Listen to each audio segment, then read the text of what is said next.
आणि मैत्रिणींनो, आपण मागील पाठामध्ये ऋतुनिर्मिती याविषयी माहिती पाहिली। दिन व रात्र कशामुळे होतात याचाही अभ्यास केला। आता आपण सूर्य, चंद्र, पृथ्वी यामुळे होणारे जे बदल आहेत त्याविषयी माहिती पाहणार आहोत। तसेच चंद्राच्या गती, ग्रहण याविषयी आपण या सूर्य, चंद्र, पृथ्वी या पाठामध्ये अभ्यास करणार आहोत। आता प्रथमतः आपण चंद्राच्या गती याविषयी अभ्यास करणार आहोत।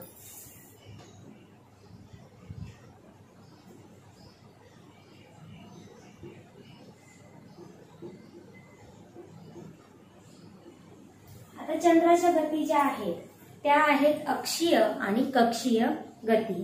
चंद्र हा स्वतः भोवती फिरताना पृथ्वीभोवती प्रदक्षिणा घालत असतो, तसेच पृथ्वी सूर्याभोवती प्रदक्षिणा घालते। त्यामुळे चंद्र सूर्याभोवती स्वतंत्रपणे फिरत नसला तरी सूर्याभोवती तो अप्रत्यक्षपणे फिरत असते आणि चंद्राच्या परिभ्रमण आणि परिवलन गतीचा जो परिणाम आहे किंवा कालावधी जो आहे तो सारखाच असतो आणि त्यामुळे आपल्याला चंद्राची एकच बाजू ही आपल्याला दिसत असते। मग त्यामध्ये त्यांनी सांगितलंय की पृथ्वीप्रमाणे चंद्राची परिभ्रमण कक्षाही लंबवर्तुळाकार आहे। त्यामुळे चंद्र पृथ्वीभोवती प्रदक्षिणा घालताना पृथ्वी आणि चंद्रामधील जे अंतर आहे ते सर्वत्र सारखे नसते, म्हणजे ते अंतर साधारणतः काही वेळेस कमी होते आणि काही वेळेस जास्त होते। मग अशा वेळी ज्या दोन स्थिती तयार होतात त्याला उपभू स्थिती आणि अपभू स्थिती असं म्हटलं जातं। मग आता अपभू आणि उपभू, आता कक्षीय गती आणि अक्षीय गती।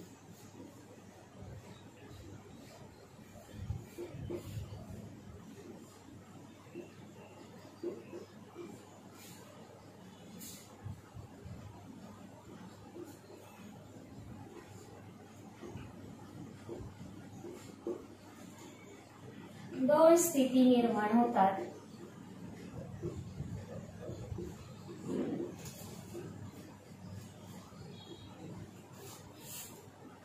उपभू स्थिती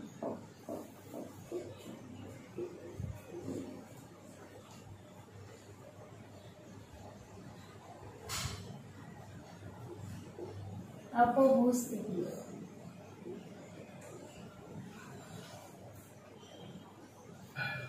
आता उपभू स्थिती म्हणजे काय तर पृथ्वीच्या जास्तीत जास्त जवळ जेव्हा चंद्राच्या प्रदक्षिणा मार्गावरील पृथ्वी सापेक्ष स्थिती ही असते त्यावेळेस उपभू स्थिती ही निर्माण होते। आणि मग ही स्थिती आपण कशी ओळखायची तर या स्थितीमध्ये चंद्र पृथ्वीपासून कमीत कमी अंतरावर असतो, याला उपभू स्थिती असं म्हणायचं। अपभू स्थिती म्हणजे काय तर चंद्राच्या प्रदक्षिणा मार्गावरील पृथ्वी सापेक्ष विशिष्ट स्थिती जी निर्माण होते तेव्हा ही अपभू स्थिती निर्माण होते आणि या स्थितीमध्ये चंद्र हा पृथ्वीपासून जास्तीत जास्त अंतरावर असतो। या प्रकारे या दोन स्थिती आपण लक्षात घ्यायच्या। मग यामध्ये जेव्हा या स्थिती निर्माण होतात त्यावेळेस चंद्राच्या ज्या कला आहेत या कला या निर्माण होतात आणि त्यामध्ये आपण आकाशात चंद्रबिंबाचा भाग अमावास्येपासून पौर्णिमेपर्यंत कसा वाढतो किंवा पौर्णिमेनंतर तो क्रमाक्रमाने कसा कमी होतो हे तुम्हाला माहिती आहे। साधारणतः आपल्याकडे अष्टमी, पौर्णिमा, अमावस्या अशा आपल्याला अवस्था या चंद्राच्या पाहायला मिळतात। मग त्यामध्ये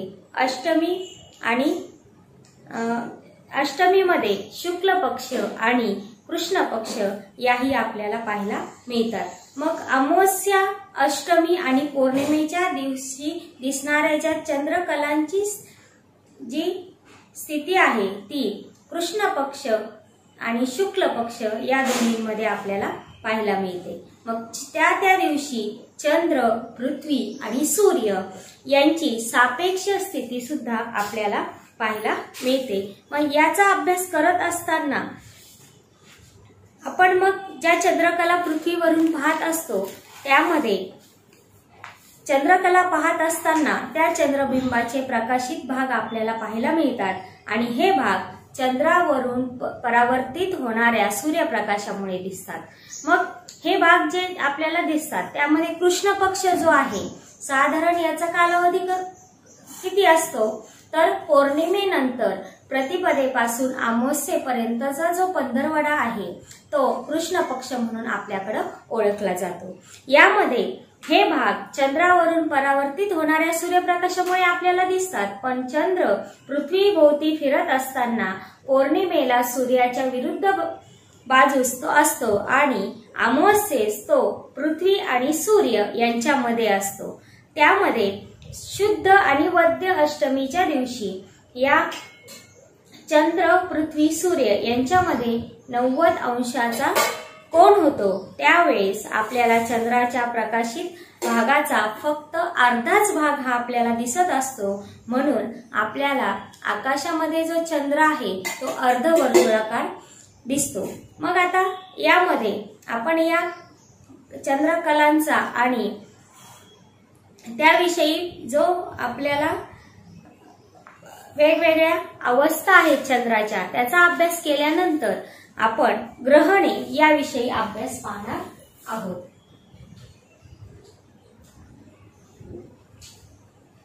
आता ग्रहणे आपल्याकडे हे ग्रहण होत असतं. साधारणतः चंद्रग्रहण आणि सूर्यग्रहण अशा प्रकारचे 2 ग्रहणे आपल्याकडे पाहायला मिळतात. मग ग्रहणे नेमकं कशी होतात, कोणत्या अवस्थेमध्ये सूर्य चंद्र पृथ्वी आल्यानंतर कोणतं ग्रहण होतं याविषयी आपण अभ्यास करणार आहोत. पृथ्वीची परिभ्रमण कक्षा व चंद्राची परिभ्रमण कक्षा नेहमी एकाच पातळीत नसतात. चंद्राची परिभ्रमण कक्षा पृथ्वीच्या परिभ्रमण कक्षेशी सुमारे 5 अंशाचा कोन करते. परिणामी चंद्र प्रत्येक परिभ्रमणादरम्यान पृथ्वीच्या परिभ्रमण प्रतलाला 2 वेळा छेदतो. प्रत्येक अमावस्येला सूर्य चंद्र पृथ्वी यांना जोडणाऱ्या रेषेत 0 अंशाचा कोन असतो, तर पौर्णिमेला तो 180 अंश असतो. असे असले तरी अमावस्या किंवा पौर्णिमेला सूर्य चंद्र पृथ्वी एका पातळीत व एका सरळ रेषेत येत नाही. म्हणून प्रत्येक अमावस्या आणि पौर्णिमेला ग्रहणे ही होत नाही. आता ग्रहणे जी होतात ती ठराविक कालावधीनंतरच आपल्याकडे होतात आणि जी ग्रहणं होतात ती सगळीकडे दिसतातच असं नाही. ठराविक भागामध्ये जशी सूर्य चंद्र पृथ्वी यांची ज्याप्रमाणे त्यांची जी अवस्था असेल त्याप्रमाणे त्या भागात ते तेवढ्या प्रमाणात ती ग्रहणे आपल्याला दिसत असतात. मग अशा वेळी काही पौर्णिमा अमावस्यांना सूर्य पृथ्वी आणि चंद्र एका सरळ रेषेत एकाच पातळीत येतात. अशा वेळी ग्रहणे होतात आणि ग्रहणे सूर्य आणि चंद्राच्या संदर्भातही घडत असतात. मग यामध्ये आपण ग्रहणे कशी होतात, साधारण ती कधी होतात याविषयी माहिती पाहिली तर त्यामध्ये आपण सूर्यग्रहण याविषयी माहिती पाहणार आहोत.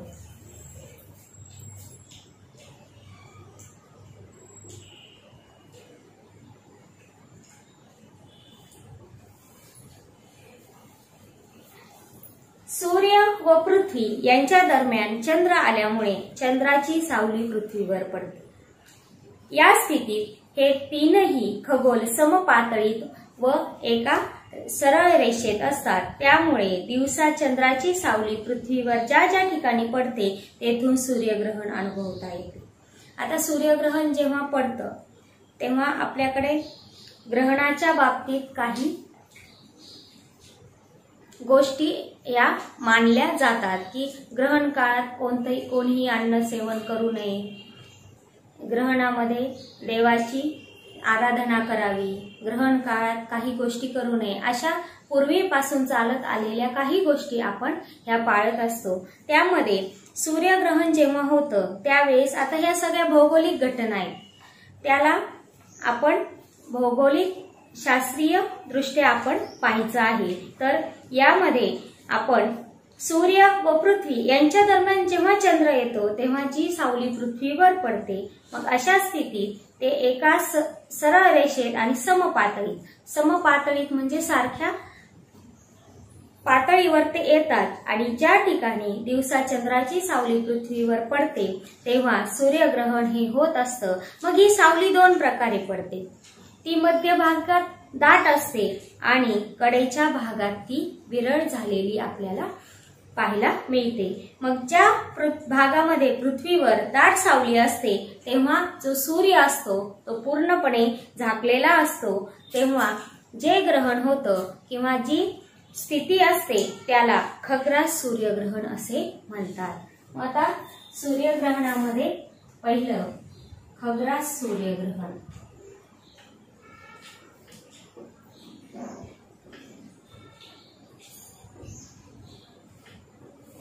आता यामध्ये काय सांगितलंय की पृथ्वीवरील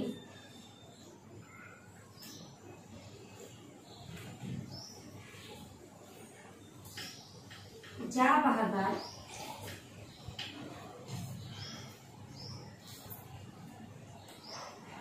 दाट सावली असते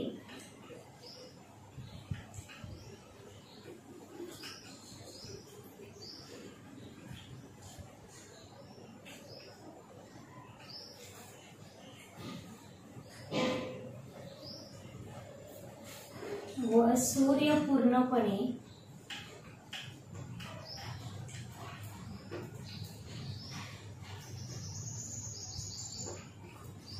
झाकलेला असतो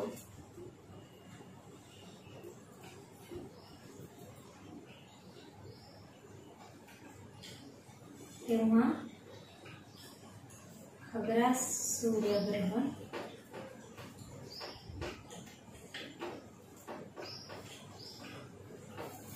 होते। आता जेव्हा विरळ छायेतील भागात सूर्यबिंबाचा काही भाग हा दिसत असतो आणि सूर्यबिंब अंशतः ग्रासलेले असते, ती स्थिती म्हणजे खंडग्रास सूर्यग्रहणाची असते। अंशतः म्हणजे काही प्रमाणात, मग त्यावेळेस खंडग्रास सूर्यग्रहण हे होत असते।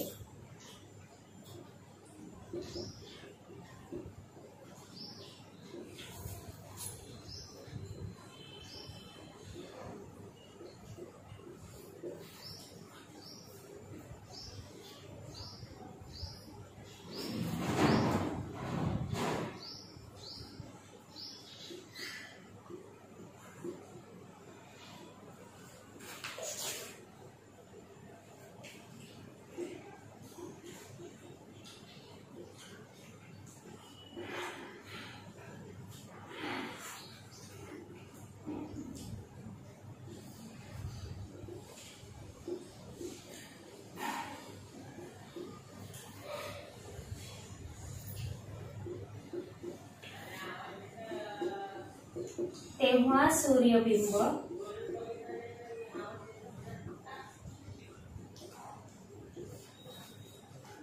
अंशतः ग्रासलेले दिसते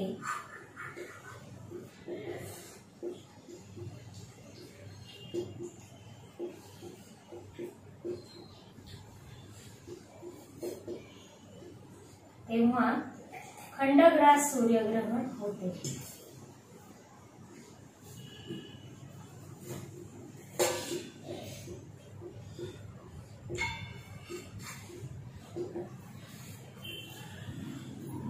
मग यामध्ये खग्रास सूर्यग्रहण जे आहे ते आपल्याला थोड्या भागातून आपल्याला हे पाहायला मिळत असते। मग खग्रास सूर्यग्रहण म्हणजे काय, तर सूर्याचा आतील भाग झाकलेला असतो आणि खंडग्रास सूर्यग्रहण म्हणजे काय, तर सूर्याचा आतील काही भाग झाकलेला व काही भाग हा आपल्याला काही प्रमाणात दिसत असतो, त्याला खंडग्रास सूर्यग्रहण असे म्हणतात। मग काही वेळा चंद्र पृथ्वीपासून अपभू स्थितीत असतो। आता अपभू स्थिती आपण पाहिली, आता त्यामध्ये म्हणजे तो पृथ्वीपासून जास्तीत जास्त दूर असतो, परिणामी काय होतं की चंद्राची जी दाट सावली आहे ती पृथ्वीपर्यंत पोहोचत नाही, ती अवकाशातच संपते। अशा वेळी पृथ्वीवरील अगदी थोड्या भागातून सूर्याची जी फक्त प्रकाशमान कडा जी आहे, म्हणजे जो प्रकाशमान भाग जो आहे तो एखाद्या वर्तुळाप्रमाणे दिसते, ते कंकणाकृती सूर्यग्रहण होय। मग कंकणाकृती सूर्यग्रहण म्हणजे काय, तर सूर्याची जी बाजूची जी कडा आहे ती आपल्याला प्रकाशित दिसते आणि आतील जो भाग आहे तो आपल्याला काळ्या रंगाचा जो दिसतो, त्यावेळेस हे कंकणाकृती सूर्यग्रहण आपल्याला पाहायला मिळतं। आता तिसरं जे आहे ते आहे कंकणाकृती सूर्यग्रहण।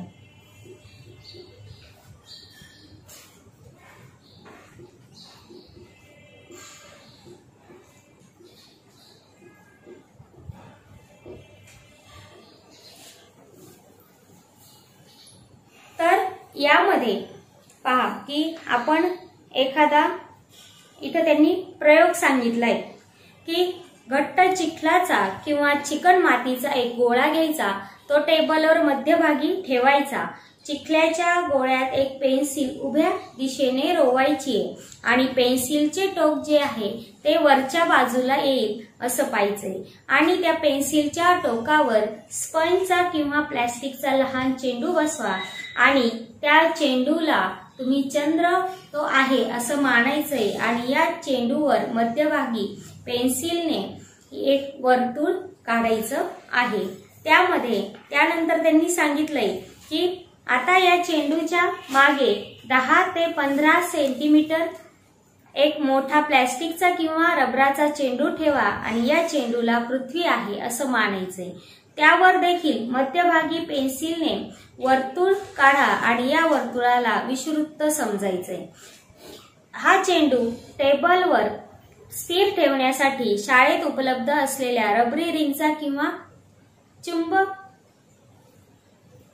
चुंबळीचा वापर करून तो आधार होईल असं त्याप्रमाणे तो ठेवायचा आहे। विषुववृत्तासमोर चंद्रावर काढलेले वर्तुळ येईल अशी ती मांडणी करायची आहे। आता सूर्य म्हणून तुम्हाला विजेरी म्हणजे बॅटरीचा वापर करायचा आहे। ती साधारणतः 1 फूट अंतरावर चंद्राच्या सरळ रेषेत अशी आडवी धरायची की जेणेकरून त्याचा प्रकाश त्या सर्व चंद्रावर पडेल आणि त्या चंद्राच्या पृथ्वीवर पडणाऱ्या सावलीचं निरीक्षण करायचंय। मग पृथ्वीवर जी सावली पडणार आहे ती चंद्राची असेल आणि त्यावरून ती ग्रहणाची जी स्थिती निर्माण होते ती आपण समजून घ्यायची आहे। आता आपण सूर्यग्रहण पाहिलं, त्यामध्ये चंद्राच्या गती, त्यामध्ये अक्षीय आणि कक्षीय गती, त्यामध्ये त्या 2 स्थिती ज्या आहेत, उपभू स्थिती आणि अपभू स्थिती, ह्या आपण समजून घेतल्या आणि ग्रहणेमध्ये सूर्यग्रहण याचा अभ्यास करताना खग्रास सूर्यग्रहण कसे होते, तर पृथ्वीवरील ज्या ज्या भागात दाट सावली असते आणि सूर्य पूर्णपणे झाकलेला असतो तेव्हा खग्रास सूर्यग्रहण होते। आपण खंडग्रास सूर्यग्रहण पाहिलं की विरळ छायेतील भागातून सूर्यबिंबाचा काही भाग आपल्याला हा दिसतो आणि सूर्यबिंब हा अंशतः ग्रासलेला दिसते, त्यावेळेस खंडग्रास सूर्यग्रहण होते। आणि कंकणाकृती सूर्यग्रहण जे पाहिलं त्यामध्ये आपण पाहिलं की पृथ्वीवरील अगदी थोड्या भागातून सूर्याची फक्त प्रकाशमान जी कडा आहे ती कडा आपल्याला एका वर्तुळाप्रमाणे दिसते आणि कंकणाकृती सूर्यग्रहण हे होत असते। यामध्ये आपण दुसरा जो ग्रहणाचा प्रकार पाहणार आहोत तो आहे चंद्रग्रहण। चंद्रग्रहण कशा प्रकारे होतात ते आपण यामध्ये समजून घेणार आहोत। चंद्र आपल्या परिभ्रमण मार्गावरून जाताना तेव्हा पृथ्वीच्या छायेत प्रवेश करतो तेव्हा चंद्रग्रहण घडून येते। अशा वेळी सूर्य चंद्र यांच्या दरम्यान पृथ्वी एकाच पातळीत असणे आवश्यक आहे। एकाच पातळीत म्हणजे त्या सूर्य आणि चंद्र यांच्या दरम्यान पृथ्वी मध्यभागी जी असते ती सारख्या लेवलला ती असणं आवश्यक आहे। पृथ्वी पौर्णिमेच्या रात्री चंद्राच्या प्रदक्षिणा मार्ग हा पृथ्वीच्या दाट सावलीतून जातो, त्यामुळे चंद्र हा पूर्णपणे झाकलेला असतो. त्यामुळे खग्रास चंद्रग्रहण होते आणि काही वेळा चंद्र काहीसा झाकल्या गेल्यामुळे खंडग्रास चंद्रग्रहण हे होत असते. पौर्णिमेच्या रात्री चंद्राचा प्रदक्षिणा मार्ग हा पृथ्वीची जी सावली पडत असते त्या सावलीतून जात असतो आणि ती सावली ही दाट असते आणि त्यामुळं हा चंद्र पूर्णपणे झाकला जातो आणि त्यावेळेस खग्रास चंद्रग्रहण हे होत असते. आणि काही वेळेस हा चंद्र काही प्रमाणात म्हणजे अत्यंत थोड्या प्रमाणात झाकला जातो, त्यामुळे खंडग्रास चंद्रग्रहण हे आपल्याला पाहायला मिळते. आता खग्रास चंद्रग्रहण.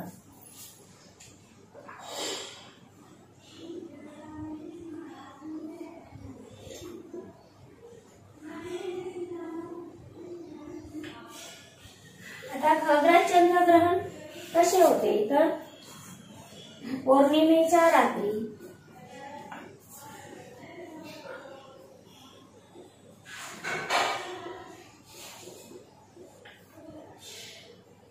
चंद्राचा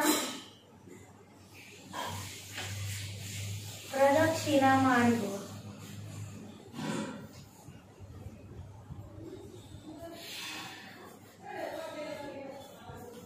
पृथ्वीच्या दाट सावलीतून जातो,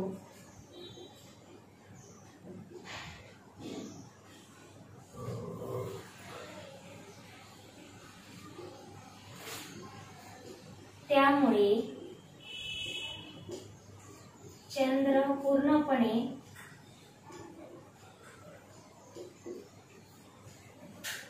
झाकला जाऊन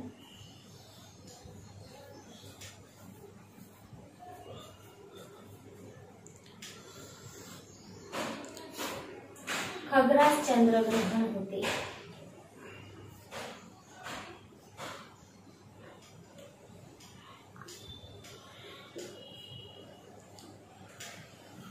आता त्यानंतर आपण खंडग्रास चंद्रग्रहण कशा पद्धतीने होते याविषयी माहिती पाहणार आहोत.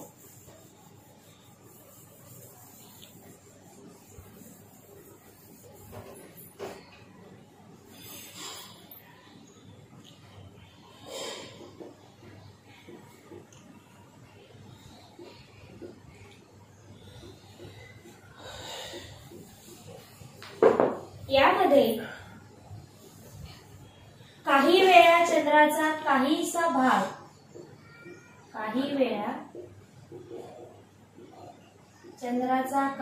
भाग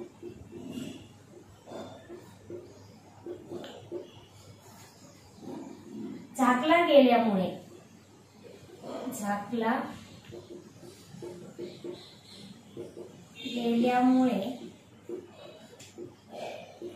खंडग्रास चंद्रग्रहण होते.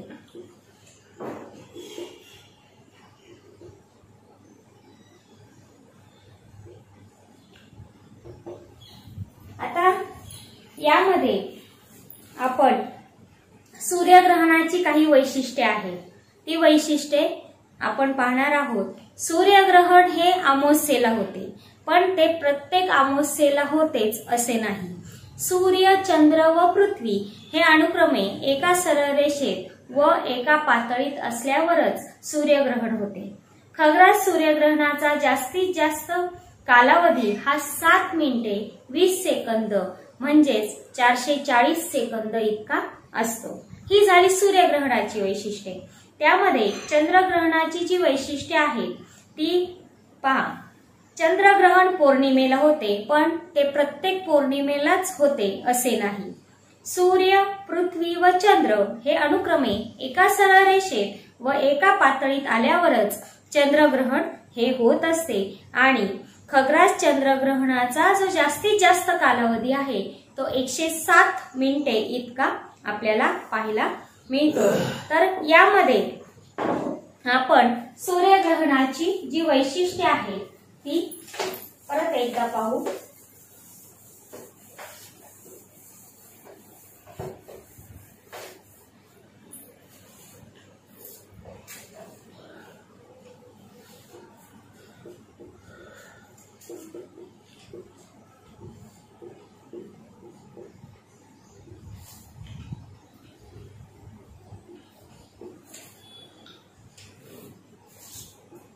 सूर्यग्रहण अमावस्येला होते.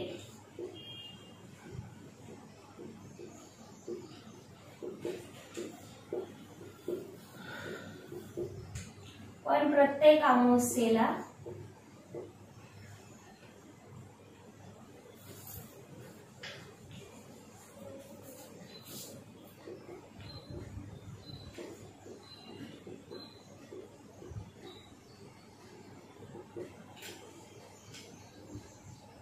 होत नाही.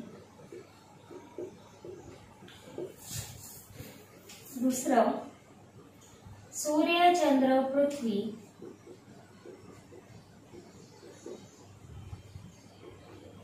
एका सरळ रेषेत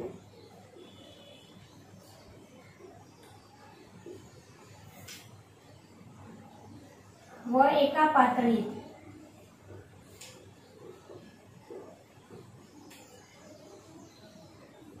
आल्यावरच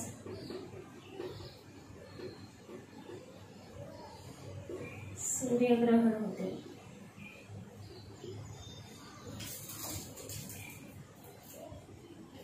आणि या सूर्यग्रहणाचा जो कालावधी आहे, खग्रास सूर्यग्रहणाचा कालावधी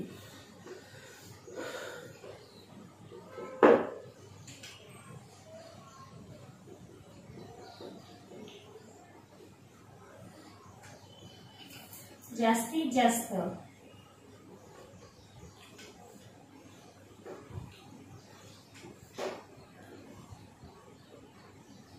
7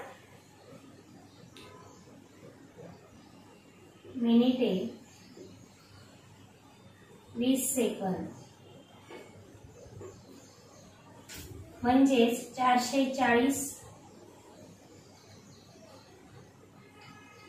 सेकंद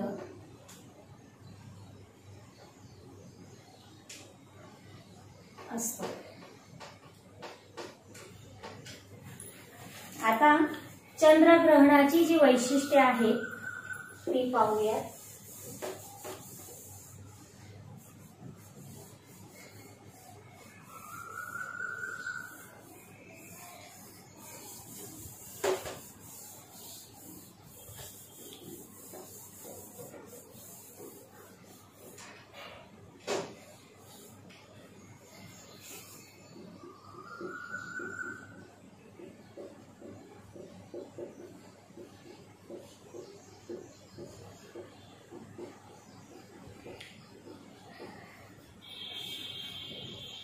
चंद्रग्रहण पौर्णिमेला होते.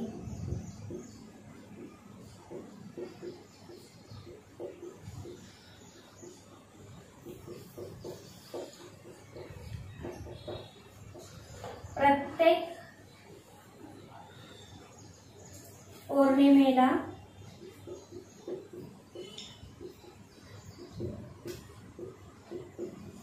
होत नाही.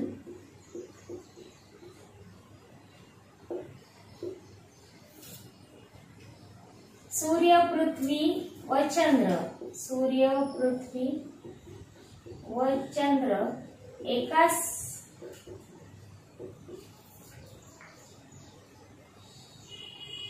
सरळ रेषेत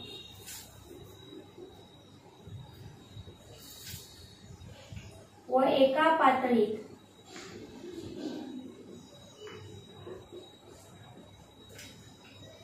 आल्यानंतर चंद्रग्रहण होते.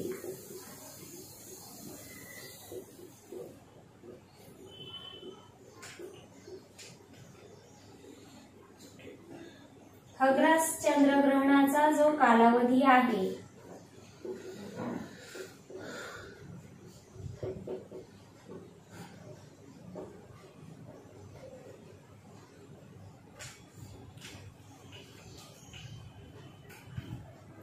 तो 107 मिनिटे इतका आहे.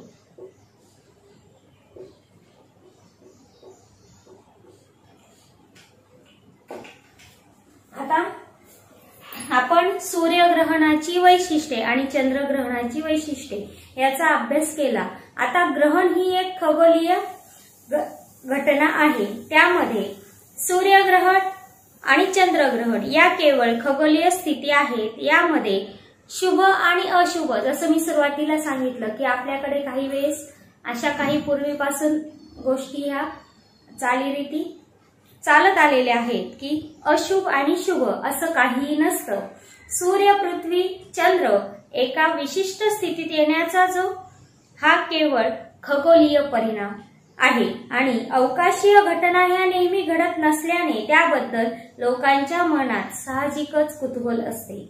आता खगोलशास्त्रज्ञासाठी ग्रहणे आणि त्यातही खग्रास सूर्यग्रहण आणि कंकणाकृती सूर्यग्रहण म्हणजे अभ्यासाची पर्वणी असते आणि ज्या भागात हे ग्रहण दिसणार असेल तेथे जगभरातील खगोलशास्त्रज्ञ आवर्जून एकत्र येतात आणि या सर्व ग्रहणाचा अत्यंत सखोल असा अभ्यास हे करत असतात। पण जेव्हा आपण ग्रहणे पाहतो, सूर्यग्रहण असो, तर त्या वेळेस ग्रहण पाहताना आपण ही काळजी घेणं आवश्यक आहे। त्यासाठी आपण काळी काच किंवा विशिष्ट प्रकारचे गॉगल्स वापरणं आवश्यक आहे, कारण सूर्याचा प्रखर प्रकाश त्यामुळं आपल्या या डोळ्यांना इजा तो करू शकतो। त्यामुळे आपण सूर्यग्रहण पाहताना काळजी घेणं आवश्यक आहे। सूर्यग्रहणाच्या कालावधीत अचानक निर्माण होणाऱ्या काळोखामुळे अनेक पक्षी आणि प्राणी गोंधळतात। त्यामुळं त्यांच्या जैविक घड्याळापेक्षा वेगळी घटना असल्याने त्यांच्या या घटनेला मिळणारा प्रतिसाद जो आहे तो वेगळा असतो आणि जेव्हा तुम्ही ग्रहणे पाहाल त्यावेळेस तुम्ही तुमच्या डोळ्यांची काळजी घेणे आवश्यक आहे। त्या दरम्यान तुम्ही जे निरीक्षण केलेलं आहे ते निरीक्षण केल्यानंतर तुम्ही ते निरीक्षण तुमच्या वहीमध्ये नोंदवायचं आहे आणि त्याप्रमाणे आपण या ग्रहणाकडे एक खगोलीय घटना म्हणून पाहायचं आहे।